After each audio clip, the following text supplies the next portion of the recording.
I'm Harold Huff, retired research engineer at Texas A&M. I've been a poll worker, county chair in Austin County, Texas for a decade.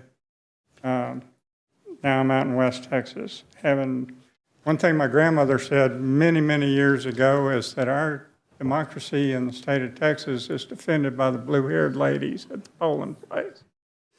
And it's still defended by those blue-haired ladies. Those are the people who are being discussed as some kind of evil government employee bound to shift our elections wrong. They wouldn't do it on a bet. These are honorable people, strong and caring people. And yet, many of the pieces of legislation, including this bill, set up criminal penalties and tend to criminalize them ahead of the case simply by setting these ridiculous requirements. They have to maintain control of their polling places. The poll watchers are not educated, they're not taught, they're not trained, they don't take oaths that are meaningful in any way. There's none of this legislation addresses penalties for poll watchers misbehaving. You know, they're generally, the people who are running the elections at all levels are attempting to do their very best to have the fairest elections we can have.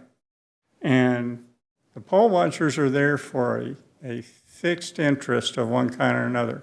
They may be the Democratic Party, they may be the Republican Party, they can be the Proud Boys or the Ku Klux Klan. Any of them are eligible to be poll watchers.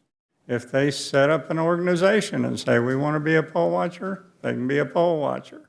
There's no training involved, there's no legal requirements on them, there's no test on them. There are so many different things. I have to agree with our Republican colleagues on the signature requirements of our ballot boards.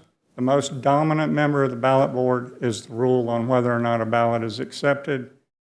You've heard earlier testimony, many thousands of ballots are cast out. This is because there's a dominant member on the ballot board. Not because anybody recognizes anything particular about the signatures. Any question of that being a real ID test is just, it's bogus. It's not true. Yeah. Thank you, Mr. Huff. Have you completed your thought? There's a ton of it, but I understand 2 minutes. So yes, sir. If there are any questions? Members' questions for Mr. Huff? Things to be said. All right. I don't see any questions for you, Mr. Huff. Thank you for joining us. Safe travels back to Terlingua, okay? Okay. Hoo-ah. Thank you, sir.